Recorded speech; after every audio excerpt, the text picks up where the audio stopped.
What's a place in the U.S. or I guess Canada that you've been to that you were surprised by the food being good? That's a hard one because the majority of the food is not good. Oh, I am upfront with you, man. Southwest Mexican. It's like the home base is the best. Home base, maybe.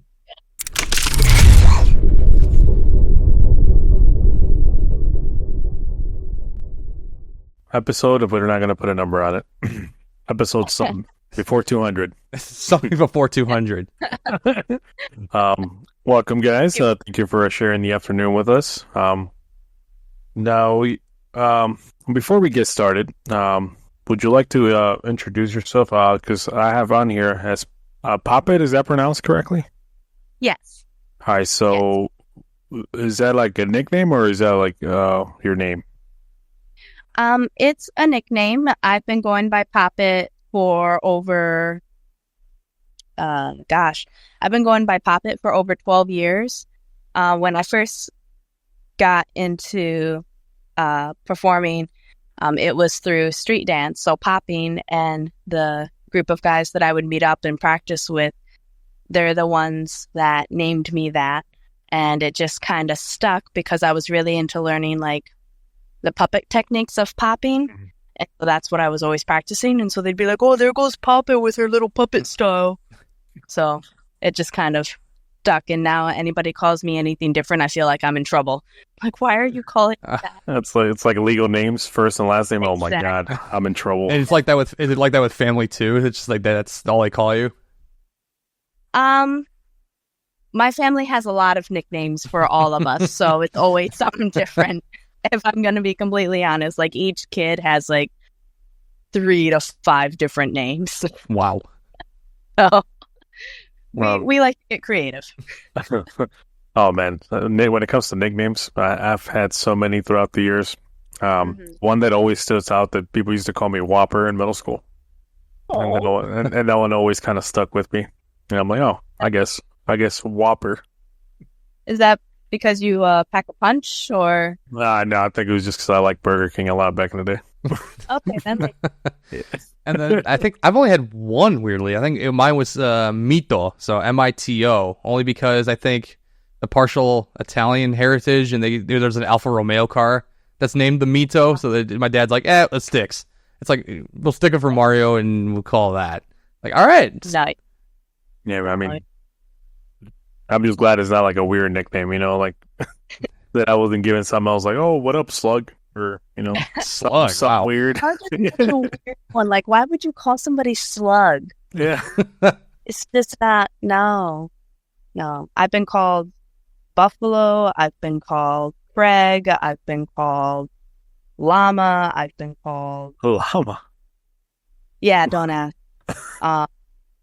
What else? I've been called a lot of names, and some of them are okay, and some of them are kind of like, yeah, we're not going to talk about those.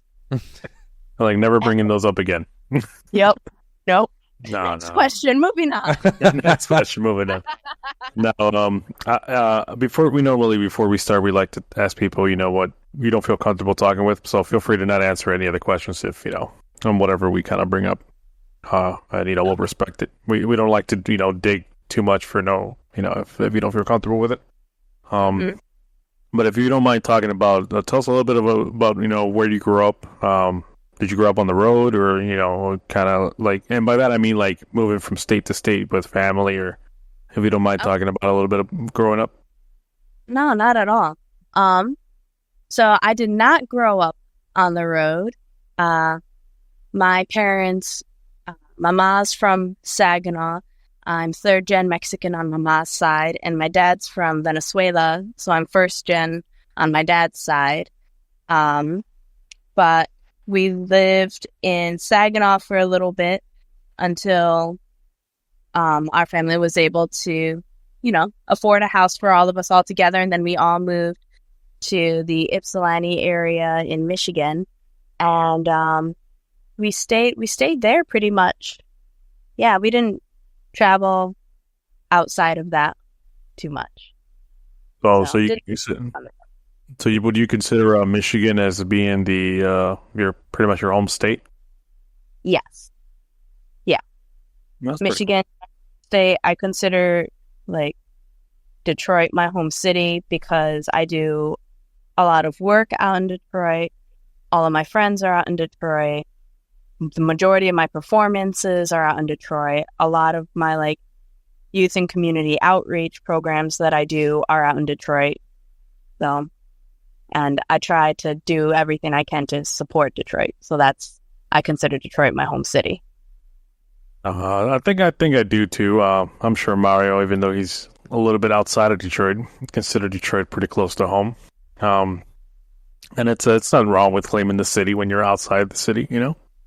Yeah, well, I've also lived like within a 10-minute drive of the city for over 5 years. So I spend a lot of time in Detroit, more so than anywhere else. Right. I mean, that's where I live right now. Now, you know, I'm 10 minutes from downtown. I consider that you live in Detroit. When anybody asks from out of town or out of state, hey, where are you from? I just say Detroit. Yeah. That's easy. Yeah. Man, ain't nobody know where Ypsilanti is. Yeah, no. Like, well, what do you mean Grosse Pointe? Where's that at? But before we proceed on this conversation / interview / I don't know what it is, but meeting. I said meeting, right? Catching up, meeting / getting to know. Q&A. And one thing that I definitely don't want to forget for me to bring up is the appreciation I have for the craft that you do. Obviously, I'm a little bit on the bigger side, so I'm very limited of even attempting to doing anything of what you do. But like the limits that you push your body to, like even just doing from handstands to I always mess up that word. Contortionist? Contortionist? Contortionist, yes. I've struggled for like 2 weeks in saying that word. And I still do to this day. It's like yesterday we were talking to a gentleman that was a fighter and I keep saying Mai Tai and it's Muay Thai. It's like, why am I like this? It's my Mexican rising coming out.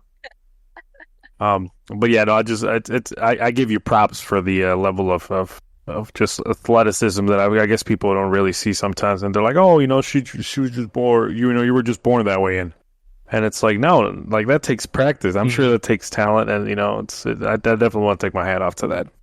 Thank you so much. Yeah, it does take. I'm sorry, there's a mosquito, and it has.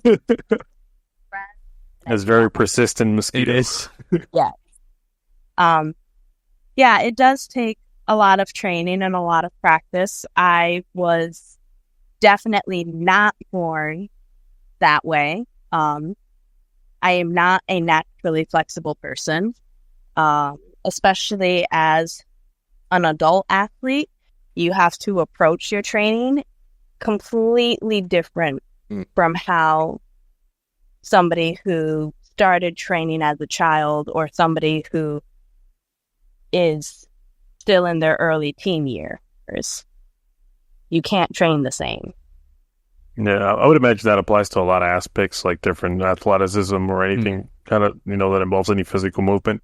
Yeah, I definitely get it. I definitely get it too, being a soccer player and having to, train as a goalie. Me being 29, playing as a goalie is so different than how it is at like 18 and having to move your body and be flexible, be reactionary and all that stuff. So I imagine contortionism is in some has some similarities with that too. Just kind of having to like retrain, maybe not totally retrain yourself, but have to kind of train your brain a little bit into like, okay, I can't do it in the same steps as how I used to do it as a kid, maybe. Yeah. It's like, I also played goalie when I did soccer when I was younger. Yeah. Goalie and midfield. Hey, there we go. 2 for 2. Well, I started the other way around. I was picked to be goalie by default because I was big. Dude, goalie, you get away with so much, but that's beside the point. Like when I was and I would play goalie, I could just yeet myself into the air and not worry about landing. Now I have to worry about the land. Oh yeah. And kind of staying in that same kind of conversation. What got you into the current field that you're in right now? What inspired you to take that turn? So, If we go back far, far, far enough, it was a dark and stormy night, August 16th, and I was born. Happy belated birthday. Fast forward a few years, and my dad was a mime when I was a little kid. And I would go with him when he would do like little functions for the church or family parties or reunions. And I absolutely fell in love with watching my dad perform and how people responded to him and just how much joy he was bringing. And so then he and I would play in the living room and put on little like clown shows. Yeah, so my dad was probably my biggest inspiration for my love of circus and arts and performing and comedy and everything. And then, you know, you get older and you're like, oh, well, you know, I got to pick something responsible. And then, so I did that for a little bit, was not happy, and then decided to go back to the things that made me happy when I was a little kid. And yeah, it went from there. So I got into street dance, like breaking and popping, and then decided I liked popping better. With popping, there's a really good symbiotic relationship between like miming and the dance. So that got me back into miming and clowning, which then led me into the variety entertainment world and sideshow, and it just kind of spiraled from there. So it was a lot of little baby steps that got me to where I am today. So it wasn't like just like you had an office job and then we're like, you know what? I'm quit. I'm going to the circus tomorrow. Like pretty much. Yeah. So I was going to school for journalism in the beginning. I was going to school for journalism. I like Mario has a journalism degree. I do, yeah. It was like, yeah, it was good. No, thank you. No, it was definitely, I loved that going in for it. It was definitely a good time. Nice. Yeah. Yeah, so I was doing that, and it was making me absolutely miserable because I just was not happy. I did not feel fulfilled. I felt like something was missing. It wasn't interesting to me. So then I took a leave of absence from school, and I remembered really enjoying, like, you know, all the clowning that I would do with my dad as a kid. And I remembered enjoying like AP Bio in high school. So I started getting back into dance and performing and seeking out groups to like practice with and meet up with. And then I also started studying for like my personal training certification and my yoga certification. So I'm also a professional coach. Like when I'm not performing, I create training programs for people. My specialty is for people coming back from injuries or who have chronic illnesses like POTS disease, scoliosis, knee injuries. I have 2 reconstructive knee surgeries myself, and a dislocated shoulder that I've recovered from. And yeah, so that's where that all came down to. I decided that I was going to pursue things that made me happy because I was done being miserable. So and it sounds like a simple sentence, but that's all. The amount of struggle and kind of, I can only imagine the amount of struggle that goes through all that, going through that period of transitioning. Because I've had similar, kind of changes in careers. I was doing customer service for like almost 10 years. Just having a responsible job. And then I was like, you know what do I really like? When you sit down and go like, no, I really have these fond memories of doing this when I was a kid and enjoying this, for in my case, repairing vehicles. And I was like, you know what? I'm going to just jump. I'm going to jump into it. Boom. See what happens. Worst thing that happens is I come back to what I was already doing. Yeah, that's good. So that's a pretty good mindset. I admire that. the act that you're traveling with, what would you kind of describe? Because again, I'm not going to pretend to know the kind of work you do. Would it be called a circus? Or is it an act, or what would you call it? Circus? It's a circus, yes. Okay. A traditional family circus. So we have things like aerial silks. We have the Roman ring. I do contortion. We have a hand balance act. We have a perch act. We have a head balance, a trapeze act. We have juggling. We have a clown. It's very much traditional circus. And what do you think are some of the misconceptions that people hear or that you've heard about circuses? I think one of the biggest misconceptions about circuses is that if you've seen one, you've seen them all. Okay. Every circus, I've heard that before. Every circus is so totally different. It depends on the cast. It depends on the owner. It depends on like the venues that you're going to. It depends on like the actual aesthetic mission of that circus, because not all circuses are traditional. Some of them are more, what's the word? Like more quote unquote modern circuses. And those two different types of circuses have very, very different feelings and different ways of presentation. So I would say that would probably be one of the biggest misconceptions there. And plus, you probably have, and probably maybe another aspect that could be like underrated would be those watching. Maybe those who come to watch the performances. Maybe you'll have a certain amount that it's like double the amount, and it could completely change kind of like the vibe possibly of a whole performance, and seeing how everyone reacts and trying to put on a show too. Right.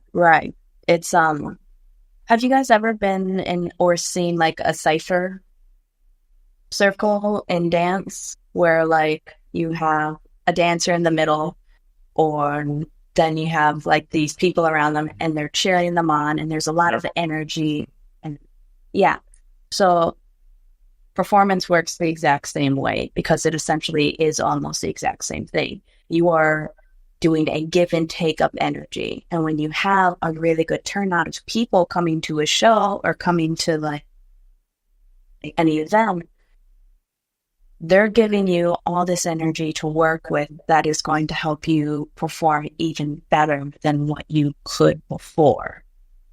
So that definitely changed the vibe and the feeling of an experience.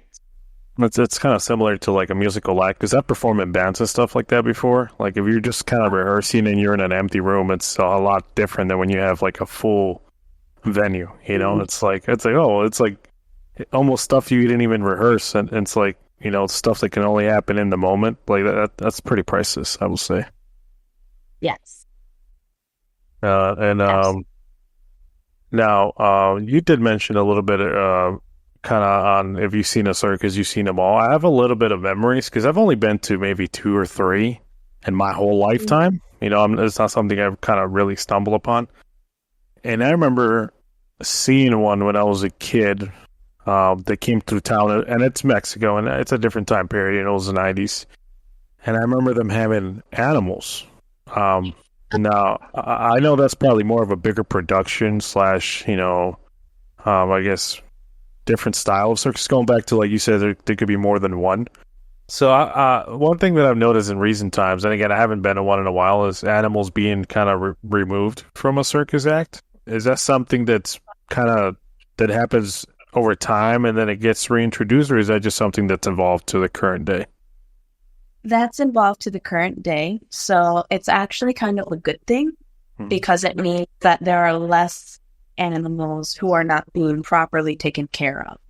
So one of the reasons why so many circuses don't have animals anymore is because the PETA really cracked down on the rules and regulations for what is acceptable in terms of living conditions for animals in a circus.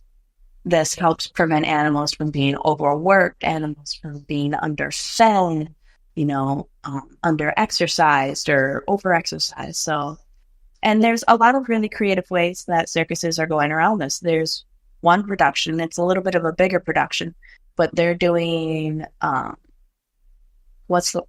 LED animals, they're doing holographic animals.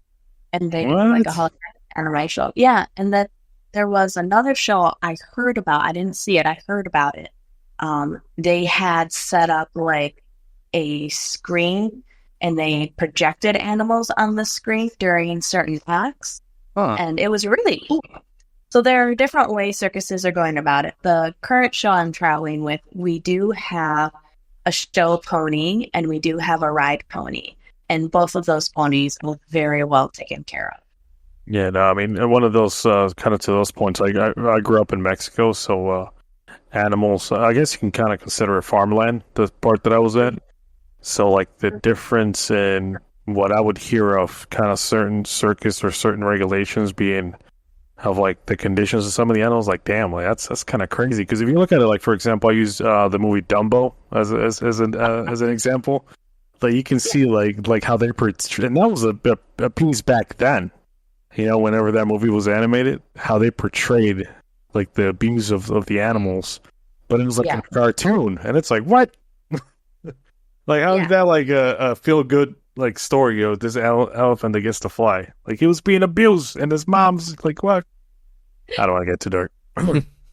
Yeah, no, but that's a really good point, and it's because of situations like that. Like real life situations like that PETA cracked down on circuses. And I think it's a really good thing. We get a lot of people who come in and are like, where are the tigers and the elephants? Just kind of like, well, do you want a malnourished, angry tiger running around? Right. And probably not. No disrespect to the tiger. I don't want a good, healthy tiger either. Right. He can stay wherever his nature is at. I don't have to see him up close. A lot of them not a lot, but a few of my coworkers have worked with animals before, and the shows that they did with the animals were all really decent shows that took care of the animal. So that's good to hear. Again, going back to, like, I'm glad that you kind of brought that up, that if you've seen one circus, it doesn't necessarily like every circus is the same way. I would imagine there's a lot, would hope more good than bad. It's just usually the bad ones are the ones that make the news, kind of like with anything. Unfortunately, that is the, But I mean, kind of to steer a little bit away from what you're currently doing. What's some of the hobbies you like to do when you're not, either practicing or kind of rehearsing? So I'm really boring because I have a lot of energy. I have a lot of I need to constantly be moving. I don't do well sitting still. Like, you can't see it, but like my feet are tapping and my hands are going like off screen because I have a really hard time not moving. So I'm usually always training in some way, shape, or form. If I'm not working on an established act, then I'm working on developing a new act. I like to go for walks, so I'll walk around the areas and the towns that we visit. I really like finding new coffee shops and trying out like the local coffees. Let me think, what else? I like to read when I have the opportunity. That can be a little push and pull though, because when I start reading, I get really hyper focused on what I'm reading, and nothing can tear me away until I'm completely done with whatever book it is. Yep. Right. I know that feeling.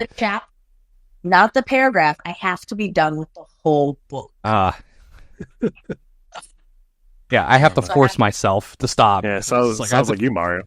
I don't. Yeah, I'm not to that level, but like there is a part where I'm like, okay, I'm 4 chapters in. I gotta like.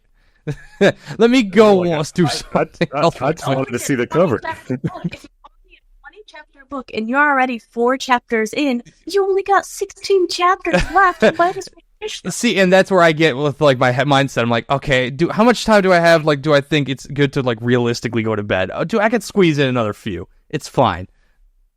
Yeah, It's me every time. Oh man, I'm more of an audiobook myself, so can't relate. I really like games. So like board games, I like Dungeons and Dragons a lot. I'm a barbarian gnome, so that's a lot of fun. Mm. Let's see. Yeah, those are mostly my hobbies. A lot of my time is just consumed with training, to be 100% honest, because that keeps me the most sane because I have too much energy. Yeah, no, there's nothing wrong with that. It's good to keep moving if you have like the urge to keep moving. I wish I had a little bit of that urge. I don't like to move a lot. But to you glanced over the one of the questions that I wanted to kind of get to know. You mentioned about traveling the country. What's some of those either weird in a good way or a bad way places that you've been to, either restaurants or cities? So, I was in this one city, and it was really, really sick. They had a very large homeless population. Ooh. And we had the generator out because that's when we get power. And one of the neighbors across the street came over and they were like, hey, just so you know, if you leave your generator out overnight and try to use it, people are going to come and steal it. So we couldn't use our generator because people were going to come steal it. And there was just not a lot of community resources in this city. And that was disheartening. So that's probably the saddest place I've been. One of the coolest places I've been was Niagara Falls on the Canada side. Because it's like, you have all these twisty, turny paths. There's all these haunted houses. Like the tourist attraction there is so cool. And I ordered from this restaurant because it was my friend's birthday. I ordered this appetizer and I was like, oh, this will be fine. We'll all share it. And it comes out in the smallest Well, bowl share. I ever seen. And the fork was literally this big. Oh, what the? It's probably like 47 Canadian dollars. You're like feeding a hamster. This tiny thing. Like, what is he going to do with that? I looked at it and I was like, this is not going to be, because it was me and like 1, 2, 3, 4 other guys, 4 other Chilean dudes. And they're just, after they were done laughing at me, they were like, it's okay, we'll have a little bit. So we all split this little tiny, it was literally like this much food. Like half the phone. Like, not even. Oh, Man. And that was really funny. And then weirdest place. The amount of places that just have random large rooster sculptures is really funny. Oh, what? just out in the open? Just a bunch of roosters all over. A giant rooster sculpture. Ah. Like, That's the highlight of the town.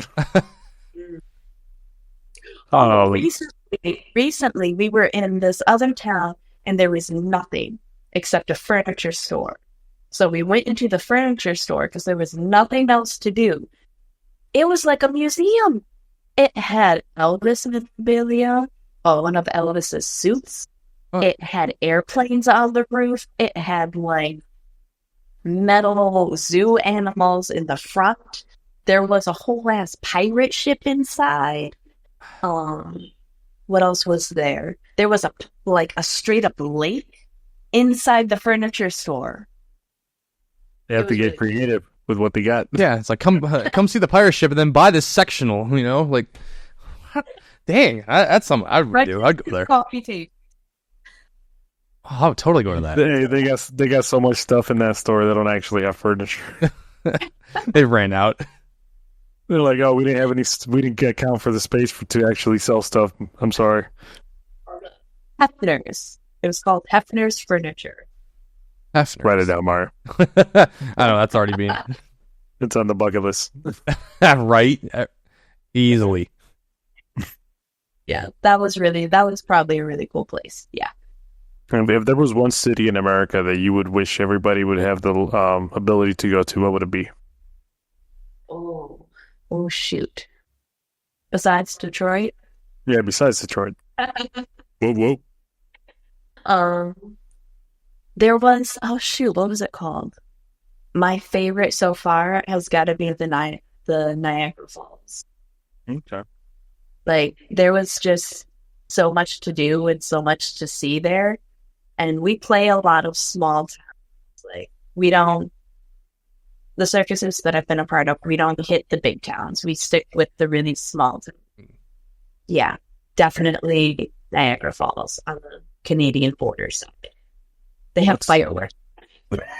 Oh, yeah. Jesus. What's the smallest town you ever been to?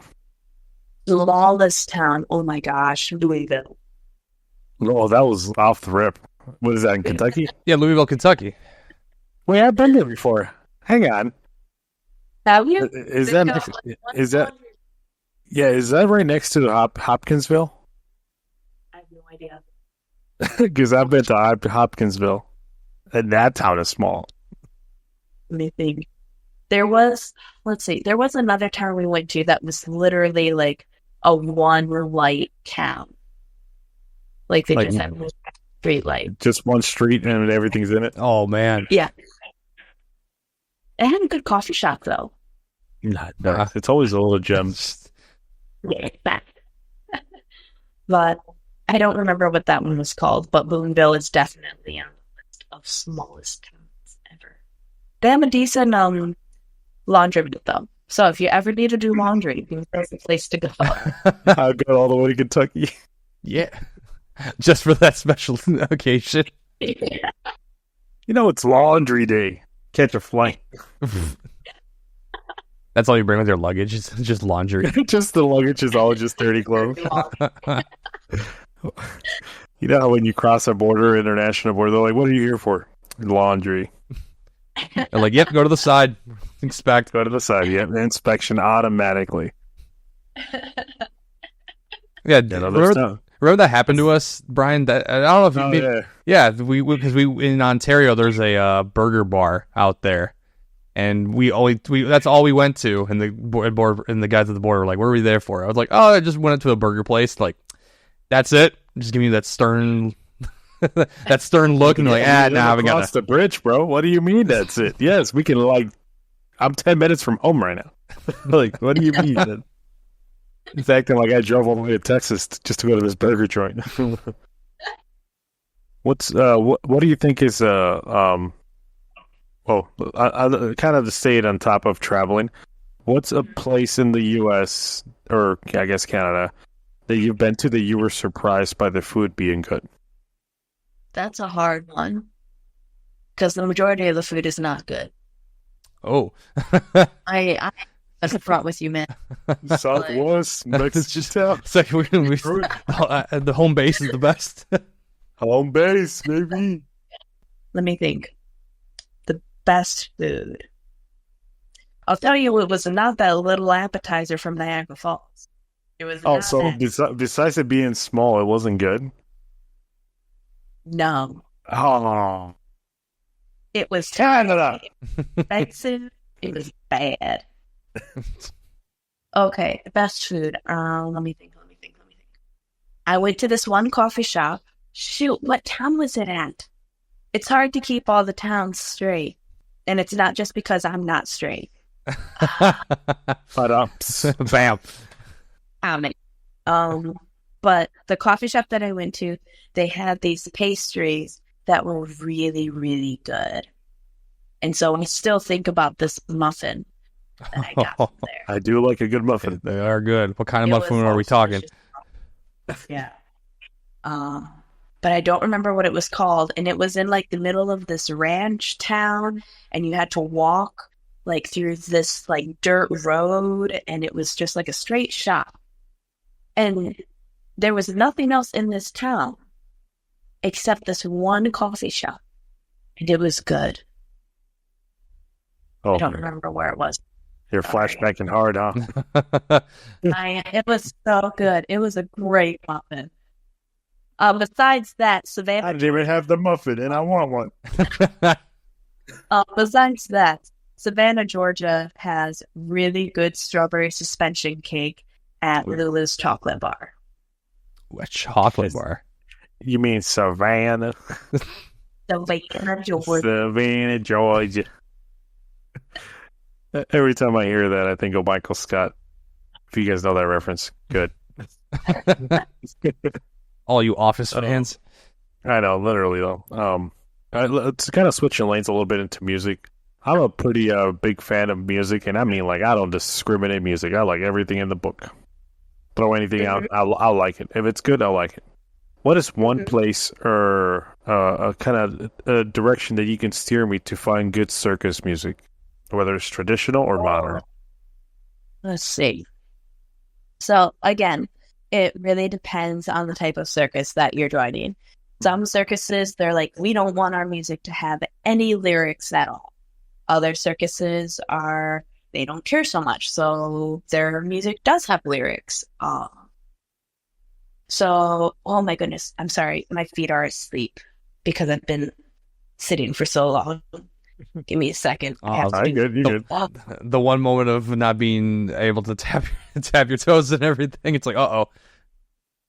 I've been there. It's not fun. Okay. So electro swing music is really, really popular for both groups. Look at that. And that's like the genre. So that's things like Circus Voltaire or Vermilion Lies or who else is electro swing? Oh, shoot. Their name is, this is going to drive me nuts. Pamela Faith is a good one. Circus Contraption, electro swing. This is going to drive me nuts if I don't remember. Gold Digger is really good. That's a song, and that will take you to... This is going to drive me nuts. Gold Digger. Here, let me just pull it up real quick, and then I'll have it. Gold Digger.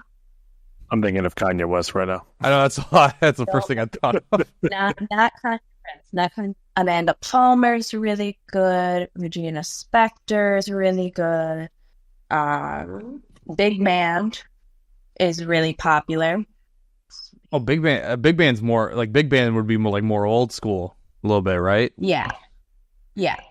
Okay. But you still, yeah. But a lot of, swing music is big band music. So electro swing, they get a lot of it from. Well, okay, here we go. Electro swing album, various artists. This has got to have it in it. Steve Martin is good. But yeah, generally, if you just type into YouTube electro swing playlist, that'll take you to everything. And then you just go. I got a bunch of playlists as soon as I type that into Google. So I know what I'm doing the rest of the day. There are some really good songs. Bella Belle's a great song. Cabarista's a great song. A lot of the smaller family circuses right now are also Latino owned for the most part. So they listen to a lot of there's a lot of merengue music without the lyrics, cumbia without lyrics. Hell yeah. But yeah. So those are good places to look. My current song that they have me performing to right now is Skyfall from the 007 movie. Okay. Like not instrumental, like the actual. Yeah. Okay. Yeah.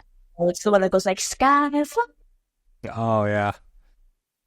Yeah, that one. Okay. So.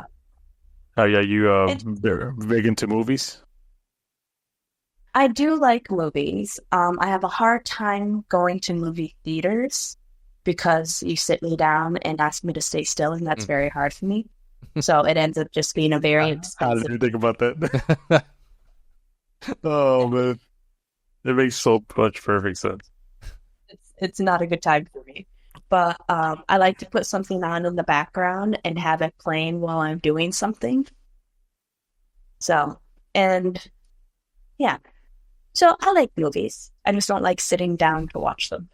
Like a movie theater experience. Like if you're at home, it's probably okay, right? Yeah. Yeah. In my home is fine. No, Because I can check. right. Do that in Yeah, you can't just be like, hang on, I gotta go pee, pause. Yep. In Yeah. the middle of the theater. Um, I know there's been various depictions of circuses, at least in pop culture. Is there something that stands to like in your head of like maybe standing out that might be an accurate representation of what being a circus is, whether it's a movie or like a TV series? So, the American Horror Story Freak Show, and then the one movie that came out with Hugh Jackman, and it's a musical. Les Miserables. No, Greatest Showman. Oh, Great Showman. Greatest Showman. Greatest Showman. Okay. Those two have little kernels of things that are like, okay, yeah, that's kind of accurate. But for the most part, like, it's not. You can't take movies and TV shows as truth when you're trying to understand something. There'll be little kernels, but everything's always going to be over exaggerated. Right. Or glorified in a way to make it look more appealing. Exactly. Yeah, And yeah. this is hard work, you know? Yeah, Like, no, this is very hard. I know that perfect. I know that feeling perfectly when I watch Fast and Furious movies and I work on cars. It's like, what am I doing here, fellas? The car does not have 12 gears, please. Yeah, you Stop shifting so much. Yeah. There was this one book that I read as a child, and I'm trying to remember what I think it was called The Elephant Boy.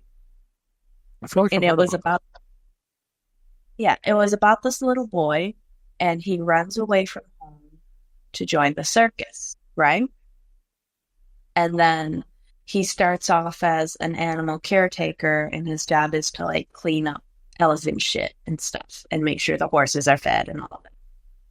And it's about him coming to the realization as to what life in the circus is actually like, how his relationships with the rest of the crew develops, and especially the relationship with the owner. It's a very sad story, but it's very, very good. And at the end of the book, he ends up actually running away from the circus to try and get back home. Spoiler alert. It's only like a 50-year-old book. Yeah, I'm like 95% positive it was called The Elephant Boy. But that one has got to be most accurate depiction of the experiences I've. The thing that probably surprised me the most about the circus is how much division there is, because you have variety and sideshow, you have modern, you have traditional, and you would think that all these different groups would like come together under joyous harmony because they're all like circus in some way, shape, or form. And they don't. Come on. If it was that easy, we would all get along. It frustrates me a little bit because, you know, my background, I got into circus through variety and sideshow, and then through modern. And so the last one that I've actually experienced is the traditional side of circus. And I just don't understand why there even is this division. So that's probably the most frustrating thing for me. You know, they need to have elections. No, I would have thought within this community. Yeah, but to kind of keep it a little bit on the tail end of the conversation, I grew up with music. Not music. I already talked about music. With magic. So when I was a kid, I used to be a really big fanboy of David Copperfield. And And I think I am a little bit to this day, but I'm old, you know what I mean? So that kind of wonder of being a kid kind of goes away a little bit. Is there any particular, like, I guess, intercrossings between magicians and circuses? Yeah, we have a magician in this show. Nice. Like, our ringmaster does magician work in the shows. And that's one of those things that I always wish that I got into more. Like, you know, going back to like hobbies that you like, I just don't have time to commit to it. I know. But it's like that's a lot because I understand the level of work and dedication you need to have to something like that to make it look good and seamless. So it's like I don't want to half-ass it per se. So I'm like I just appreciate it from the outside. Okay. But yeah, no. Is there any magicians that you kind of per se like, or maybe somebody that might be underrated that we should check out? Oh, well, Nathan McScarry. He also wrote a book on the Sideshow Geek. Do you guys know what geeks are? Depending on it depends on who you ask. Geeks with there's definitely like computer nerds or something like that. But so in Sideshow, a geek is somebody who performs an act that is so grotesque. Oh, trying to think of the best. So like, somebody who eats worms would be considered a geek. Somebody who does like a chicken trick where they like bite the head off a chicken. And they eat it. That would be considered a geek act. So Snake Charming is not geek, but Nathan McScarry, he's an incredible performer, very, very talented. I believe he also does magic, and he wrote that book. So, and he's local to Michigan. Oh, is he? So, he is. Yeah, magician is shoot. Oh my gosh. I was literally looking at his Instagram yesterday. His name begins with a V. Oh. See, this is the issue is that most of my friends I know by their performance names.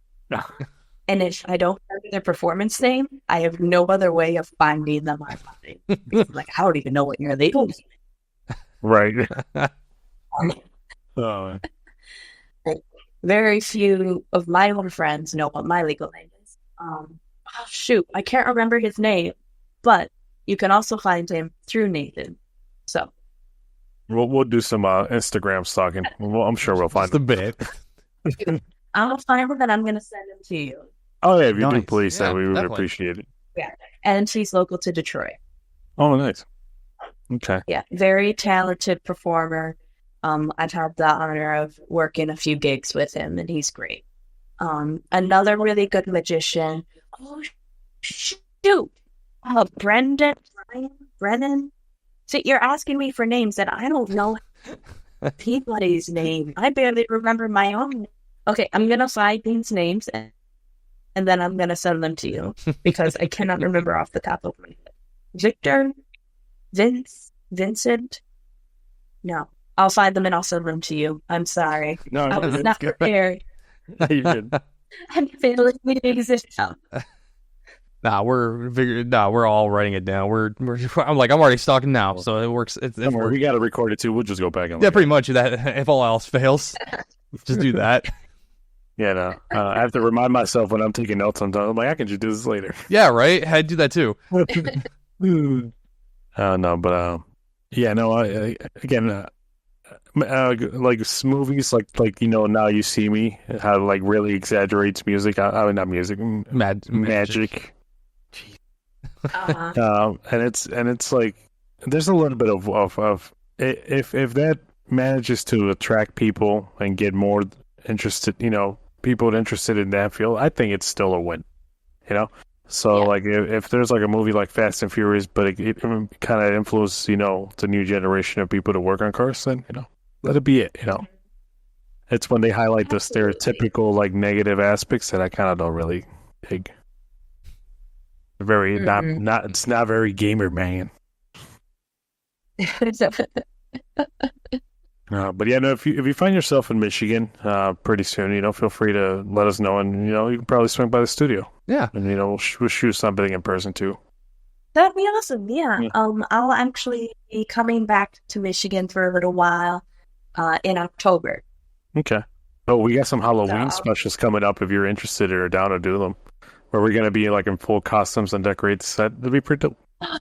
That would be so much fun. Oh my Yeah. See, I would imagine you probably have an upper hand when it comes to the wardrobe than us. maybe just a bit. Just a little I bit. love And if you're interested in eating hot wings, we're gonna have some hot wing challenges too. Oh my gosh, yes. Yeah. Yes. I love hot food. I love hot food. I don't know if I got my favorite. I don't know if I got a calendar here, but You don't have anybody for. We don't have anybody for. yeah. So right now they're still open because I wanted to see who's a good fit for those dates. We got 4 dates, so I think it's my girl's computer is not like easy to pull up a calendar. She must never use them. Oh, here it is. All right, so we got the 15th, the 18th, the 22nd, and the 25th. Those are all going to be Halloween specials. Okay. The 15th might be best because I think I have shows on the other days. Okay. I will have to That's double check. a That's Tuesday. can The be- 5th. Yeah, the 15th is a Tuesday. Okay.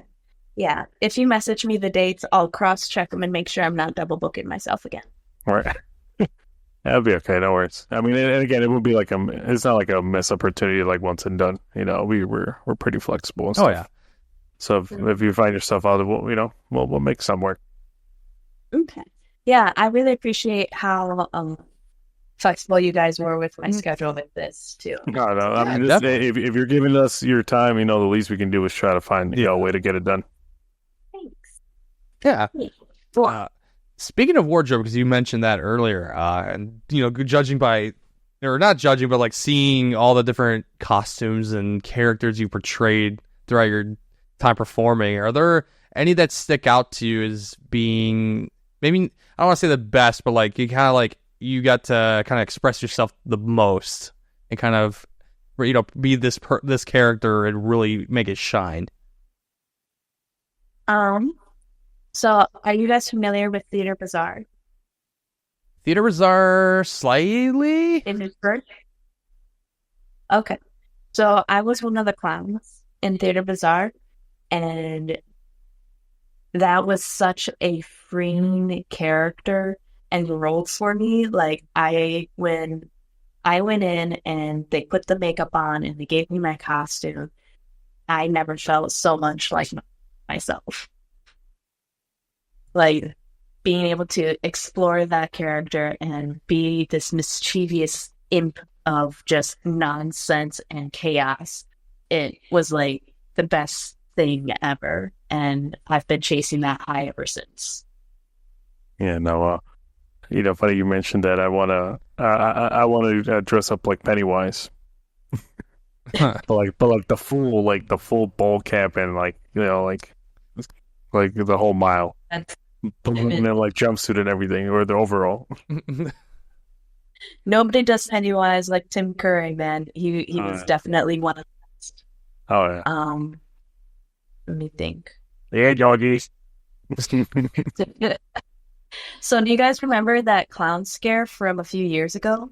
Yeah, Yeah. Where like it started off as like not people, but like a publicity stunt for the It movie that would be coming out. And then a whole bunch of regular people started doing it and started causing trouble and like being stupid. So that was actually really, really bad for business. Like I lost a lot of work. A lot of my friends Damn. lost a lot of work. Yeah, that was not a good year. It was very I would imagine, and I think I had that thought too that you're bringing it up. It's just unfortunate that you kind of confirmed it when that whole thing was going on. I'm like, damn, it must suck being a clown right now. Yeah. Like it must really suck. Like you are sitting at home like, damn, what am I going to do? Yeah, or like performances Yeah. have to like modify what they're doing just because of certain characters and things like that. Yeah, I bet that was just like, I now had what? 5 shows canceled. Wow. they either canceled or requested that I change my character from to something else. So, if I hopefully it doesn't happen again. Yeah. Yeah, no, I don't know. I hope trends don't tend to repeat themselves, so let's not do that. Right. I would hope not. I hope not. I hope not. Have you ever considered, or have you had plans to maybe go outside of the country to perform? Not just, outside, maybe, just to Canada, perhaps, maybe, Mexico or out in Europe. So I have done Canada. I actually did a lot of Canada. I've considered Europe. I've heard the circuses in Europe treat the performers really, really well. I would be interested in doing a short contract out of the country like that. I don't think I would want to do something longer than a few months, simply because, my family's here. And, my dad's getting older. I want to be able to get home as quickly as possible if something were to happen, or if, there's some sort of family emergency. Like, I'm one of 9 kids. Family is very important to me. And for my own peace of mind, I need to be able to get there if I need to. Right. Yeah, because when you're around the world, it's like, at that point, it's like, even if you wanted to be somewhere, you're like, looking 2 days travel? Yeah. Yeah. Which is a little crazy. Oh. Yeah. So, and that, sometimes you don't got 2 days. All right. Yeah, but I always heard the circus in Europe, it has their own, like, kind of unique style. You maybe different, than here in America or Latin America. Maybe it's all kind of, maybe like the themes too. Yeah, the sense of humor is very different. So, like, the jokes that people laugh at here in the States are not the same jokes that people in, like, Mexico are gonna laugh, are not the same jokes that people in Europe are gonna laugh at. So that was an interesting conversation that I've had with a few people who worked in those areas. Yeah, no, I mean, going back to, like, I did experience a circus in Mexico, and up here is a little different, even from, like, the interactions with the crowd, the level of, like, connect or disconnect, it's a little different. Which, it's I mean, it is not necessarily a bad thing, but you do experience different things when you go to, like, another country. I would love to see a circus in Europe. That sounds like something pretty fun. Yes. I would like to do a small Europe tour eventually. Just a small one, like 3 months. 3 months would be fine. I mean, that kind of answers a question that I guess we didn't even ask, but I mean, I kind of didn't consider. So you're essentially like a independent contractor, right? Essentially? Yes. Okay. So, Damn, that's kind of crazy. I don't know why I thought, like, it's a company and you're, like, clocking in like it's a regular job. No, it's like a performative, like, independent contract. Like, yeah. Mm-hmm. Yeah, it's a lot of my work has been independent contracting. Even when I work through, like, third-party providers and, like, talent agencies. Shout out to Michigan Entertainment and Talent and Bird's Eye View Circus, the Ann Arbor Aviary. Who else am I forgetting? Motor City Street Dance Academy, Center for Performing Arts and Learning, Motley Misfits Crew, Global Nation Circus, and Govana Productions. So, like, I've contracted through all of these different companies, and for the most part, I've contracted for for all of these companies, and have fantastic experiences with all of them. I feel like I'm forgetting somebody. They know I'm sure they know. They know who they are. I'm sure it's not personal. Something about, so going back, because you said you help with injury recovery when it comes to, you said with, like, the knee or maybe the shoulder. You could say, like, maybe a kind of sort of like a physical therapy type thing in a sense, or nothing like that. Absolutely. No. I am not a physical therapist. I am not a physical assistant.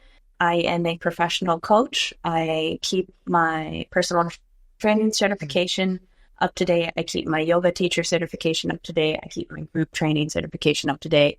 I stay on top of my continuing education credits and my first aid, AED, and CPR credentials. What I specialize in is the physical therapy aspect. It's in the coaching and training aspect of that. So people will come to me either for functional living purposes or for athletic type training after an injury or with a chronic condition. And then I help guide them in a way that enables them to be physically active in a way that builds strength, endurance, mobility, and safety. Because that's the biggest issue is having athletes trying to get them into the sport after an injury, but they try to pick up from where they left off, and you can't do that. Yeah. So my job is figuring out what you can do and how we can continue to progress safely to get you back to where you were. Or at least close to where you were. Right. Mm-hmm. Right. And it's not the same as being a physical therapist or being a physical therapy assistant. Sometimes I will get clients who come to me and that's what they want. I have a list of people that I send those clients to. And I'm like, if that's what you want, this is who you need to see. This is the sport that you did and you want something that's more physical therapy. This is who you need to see. So in a way, I kind of also disperse people to help them find somebody who can actually get them what they need. Yeah, because I know for me personally, going with soccer, because you mentioned separating, shoulder separations. It did happen to me a few years ago, and I ended up tearing a muscle in there, and I still need to deal with that at some point. No idea when. I'm still being reckless, still playing goalie, and I still do it anyway. But so no, because you don't relate to physical therapy in that regard. But for someone maybe, I guess, because you like to do the kind of like the athletic training of some kind. So for me as a player, in let's say soccer, well, what would you maybe, I guess, advise or kind of give inspiration to kind of okay, here's what you can do with your body maybe to kind of limber up or make yourself loose, or to be able to kind of take it and maybe, I guess the next step and being, a little more on your feet kind of thing. Okay. Yeah, so that would be something that I could do. The way I would go about that is we would have a meeting, in person is always best. If we can't do in person, then I'll do the assessment through how we're doing right now through video. I'll have you do a series of different exercises with certain reps or certain timing. We'll see how you do on all of those and see how those feel. And all of that will help guide me in the direction of this is what we need to do now. Because the exercises that I give you for whatever's going on with your shoulder are not going to be the same exercises that I do for my own shoulder. My teammate from the other circus I was in, he injured his shoulder really bad. And the type of exercises that I gave to him to help him regain the strength in that shoulder so that he could perform properly were not going to be helpful to me personally at all. So I couldn't, just by looking at you right now, I wouldn't be able to give you anything. I have to actually have you do stuff. So unless you want to move your camera and start working out right now. Do I have Get on the table, Mario? Do I get on top of the table? Yeah, let me just move all of our studio equipment around. I can hold the plank. Let's go.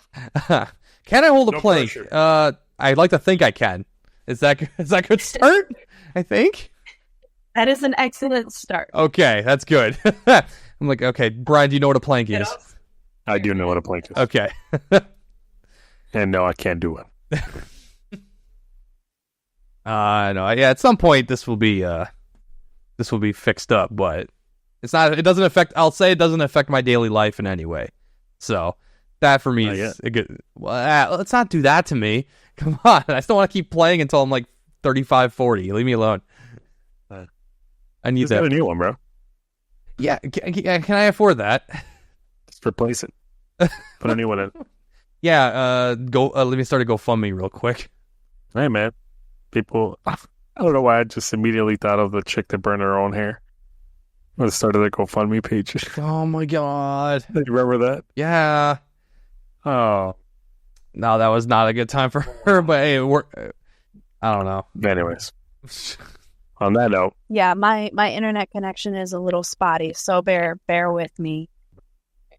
But what was the question that I was answering before I cut out? I'm sorry. I forgot. Oh, it had to do with like the athlete, like training, and Oh, right. Oh, you have to see Mario in person. I remember that now. Yeah. So I'd have to make you like go through a series of it's called an intake meeting, and it allows me to get familiar with your body, your conditions, and how it's moving, because what you tell me sometimes is different than what I'm seeing.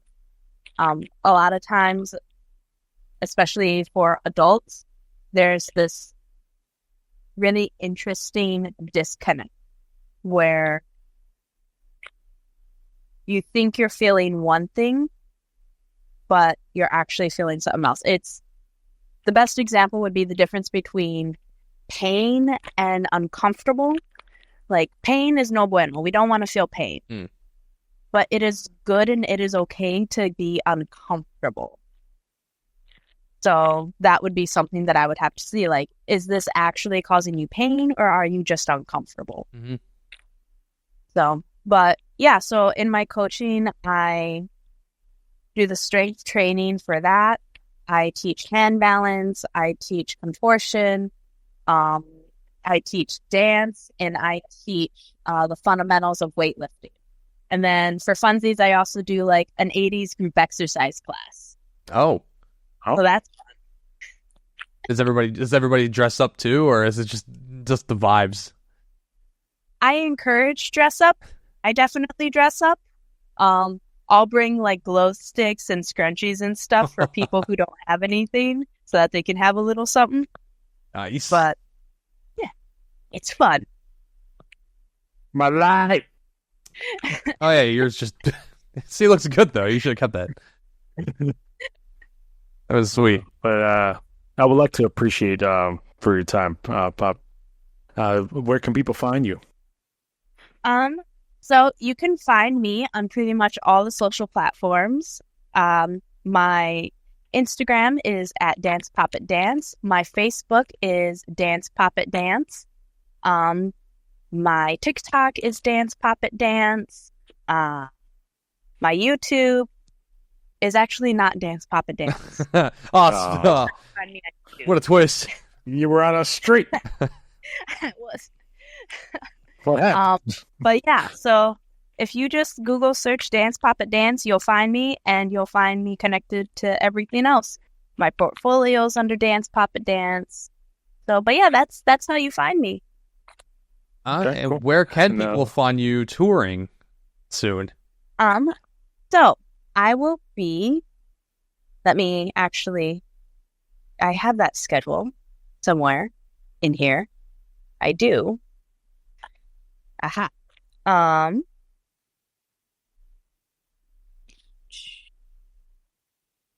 in Arkansas right now. And then after Arkansas, I think I'm going back to Missouri. Hang on, I'm pulling up to... Oh, this is the wrong circus. Oh. Whoops. Hang on. It's like, man, don't say it was a rival one. Let's not do that. Don't go to those cities.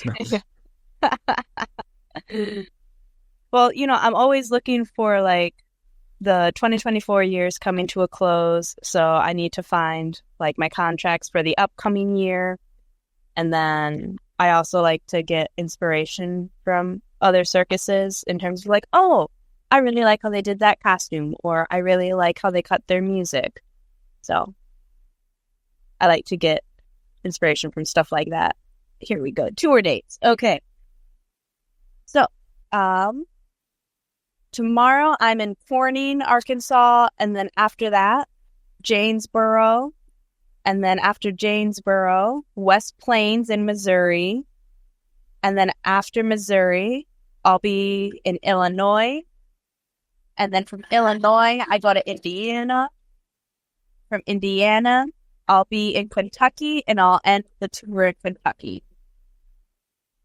Doing a big loop around the central part of the country. It's quite a loop. A little bit. It's good. It's good. And you want to add another date on there on the 15th? You be on the Legal Alien Studio for the Halloween special. Yes, Halloween special. October 15th. I have yet so to. Excited. I have yet to. I have yet to be think my about Poppet it. clown. You're gonna be Pennywise. Who are you dressing up as? That's what I was thinking. I was like, I have not thought about it yet. I don't know. Depending on my budget, I might have to switch out of Pennywise. So it's maybe Pennywise. Last year I went as Waldo. So I gotta go do a 180 and find something completely different this time around. Have you seen that one clown that's been going around in all the memes? And he's got like the really long nose, and he wears the black and white. Yep, that meme. Yeah. Somebody I don't know if I saw a news article. He's going to be at the Imagine Theater here in Detroit for in October at one point for a screening of the third movie. I want to meet him. He's going to be full costume and everything. So I don't know the exact details, but I know I'm gonna verify that and look it up. I'll send you that information if I find it. A royal look or something like that. That'd be pretty cool. That would be. That would be so fun. Oh my god. We got to get him on the podcast. Oh, imagine. Just drag him in with the full costume. Full outfit. Oh, that'd be great. Oh my god. Oh my gosh. It's in my hair. Oh. Uh-oh. Pause. He's being attacked. Okay. It is no longer in my hair. It's a glamorous life, my guys. It is a glamorous life. I would say, I don't know if you know the camera's off. Oh, it is? Oh, no. That might actually be a good thing. We saved her. We saved her. The internet is spared from that moment. Yep. Only the audio will remain. Well, it's not letting me turn my camera back on, so I guess that's going to work out. Nah, it's okay. We'll make it work. I'm sorry. But again, I want to thank you for your time, and we'll stay in touch and see what we can cook up in the middle of the month. Yeah. Yes. Thank you so much for having me on. I really enjoyed getting to meet you guys, and I really appreciate the opportunity to talk about just how awesome circus life is, you know? It is. And being able to share that. So thank you. I appreciate Absolutely. it. Oh, absolutely. That's No problem. what I'm passionate about, and I love talking about it. So. And we like to hear it. That's why we do this. Yeah. All right. So until the 15th of October, you guys take care. I wish you the best. Be safe. No, you too, especially since you're on the road. Definitely. Thank you. Appreciate it. Enjoy each show. Have fun.